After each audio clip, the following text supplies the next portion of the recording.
parce que il y a un projet de loi de finances qui est en préparation. Ça ne vous aura pas échappé. Son calendrier a été avancé de quelques semaines. Est-ce que la conférence reste dans les temps pour rendre aujourd'hui ses conclusions et s'insérer dans la bataille ministérielle dans ce cadre-là, parce que c'est une vraie bataille. Alors effectivement, le timing est assez court. En même temps, c'est la volonté du gouvernement aussi pour pas trop s'éparpiller. Probablement aussi qu'en réalité, ils savent déjà un peu où ils veulent aller, donc ils veulent resserrer les choses.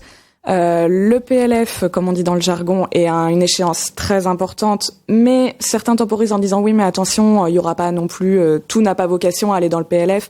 Il peut y avoir des choses, notamment qui concernent le premier atelier sur les autorités organisatrices de mobilité, sur est-ce qu'on bouge des curseurs sur le versement mobilité, si on veut par exemple créer des sociétés de projets pour financer les grands projets d'infrastructure avec des taxes locales, c'est pareil, ça il faut le mettre dans le projet de loi de finances. Il y a plein de choses aussi qui n'ont pas forcément cette échéance comme un impératif.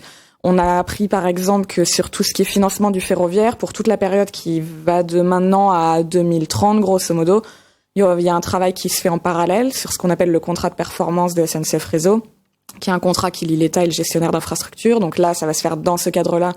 Et la conférence aura plutôt vocation à traiter ce qui se passe après 2030, donc il n'y aura pas forcément une urgence pour ce PLF-là.